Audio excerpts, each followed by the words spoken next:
Yeah, can you say that again? What did I say? Because I really agree, and no, What did I say? and then all of a sudden, yes, it absolutely makes sense. Okay, because we always, Oh. Mr. C, don't blush or don't. This is not to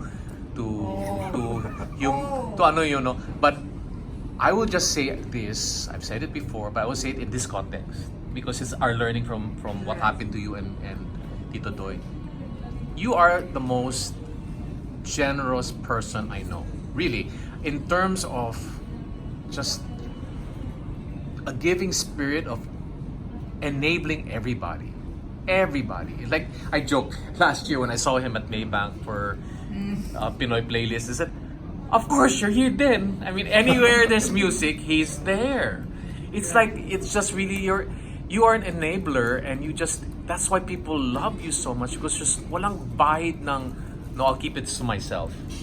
It's about just giving, and the more you give, the more people just absolutely just adore you. Yeah, adore you. I remember the first time I met him was, well, of course I met you through my dad before when I was young, but Elements was the first time that I hung out with him. And I remember the campers, we were all like, grabe, si Ryan Cayabyab, parang hindi siya si Ryan Cayabyab. Kasi it was so, parang we were like, he was always like this superstar in the music industry. And when we talked to him, we were like, parang barkada lang natin, no? It was so like, there's no it was air so, whatsoever. Yeah. So this is the because of what Miss Tito Doy did, I guess. What you asked me what I was saying earlier, I was saying that There's probably somebody or something in everybody's lives that's going to be a pivotal point or incident that's going to affirm what you've always wanted to do in your heart, even though probably You didn't know it yet. you didn't know it, or yet. you weren't supposed to do it, or people told you not to do it, but yet, like an artist will all say, it needs to come out, right? And so you have that opening, like everything is validated to that one statement or experience or person or something. I think Senator Vice President Laurel was maybe that conversation was that for you. but everybody now, I think, just like what Paolo said, has that little 5-minute experience with you, Mr. With C. you, yeah. That now it becomes they want to be the best Yeah, the that best. they can You be. do that. You do that to everybody. Aha! That gives me an idea. Do that again. Do that again. Nakita niya na meron ano. Aha! That gives me an idea. Power in your picture, right? Ayun pala yun. Right. Eureka Look moment. at me, look at me. Oh my God, Paolo, you're hilarious. That's so funny. But you know, Kasi nakita mo yung... Mr. C, conscious ba sa'yo yun? Which one? Yung you're just so giving. Is that it's your Enneagram thing. is you that told me. is that What's your Enneagram? I want to hear. Are you number 2, the giver? No, I'm 7. No, the 7 is the encourager. No, The 7 cheerleader. is the cheerleader, the 7 encourager.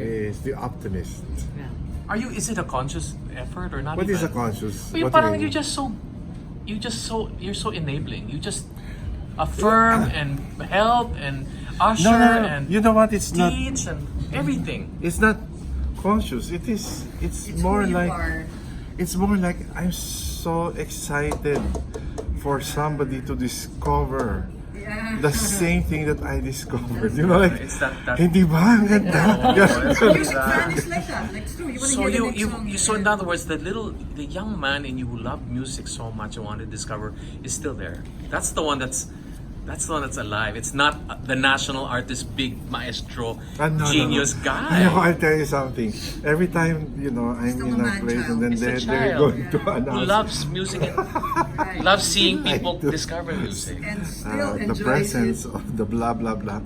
Gosh, I get so conscious. So difficult for me to stand up when they announce it. They have I'm the national announcements. artist.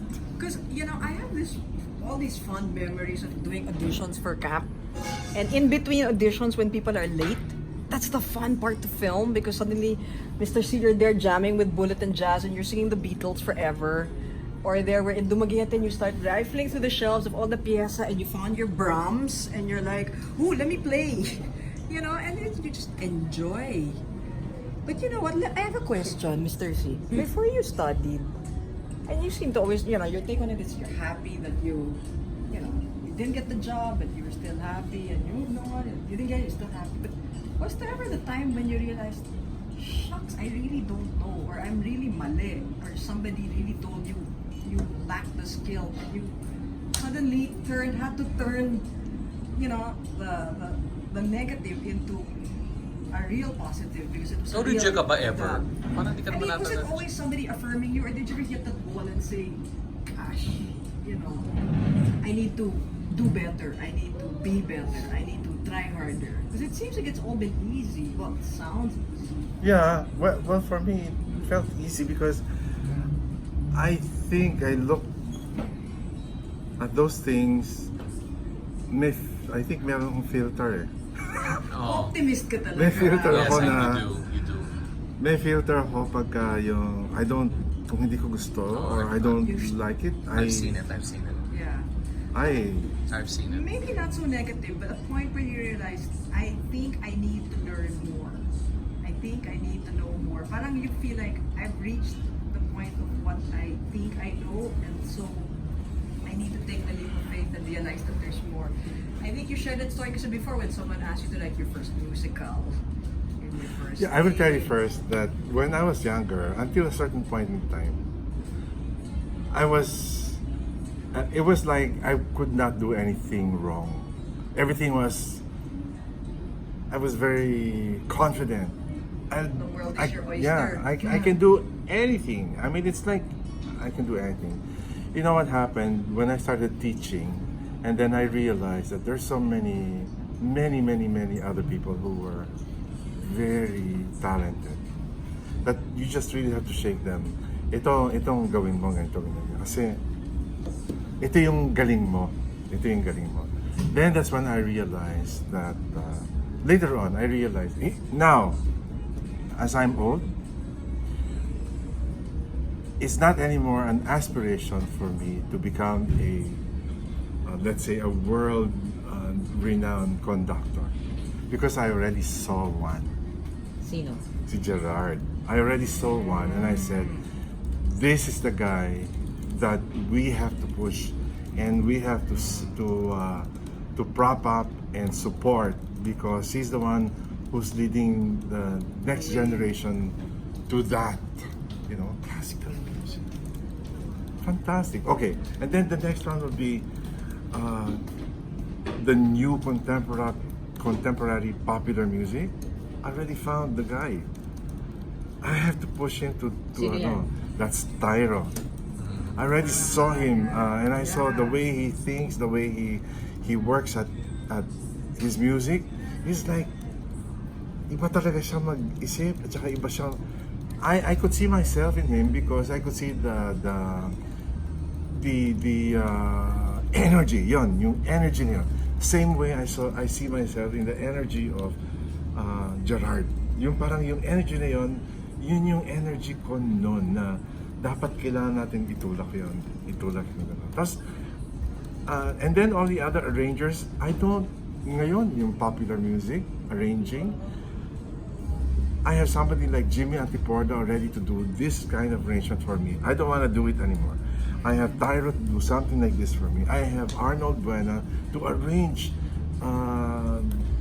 magandang arrangement for me. Kasi nakikita ko na yung limitations ko as me now. Ano yung limitations ko? Well, as you grow old, you will realize that there are things that you want to do the way you want to do it. But sometimes you have to understand that the way you want to do it is not anymore the way the world wants to hear it. I mean, in terms of music. It's not anymore the way the new music consumers or the new audience would like to hear. So why should I still try to stick my neck out and try to compete with somebody like these young people, I'll push them to do better. Kasi ang feeling ko, I've done my work and I've taught a lot of people. It's their turn. Everyone has their time. So I'm not saying that I'm retired because I was gonna say, your no, life's far from over. no, because there's still many things that I can do that they don't know how to do.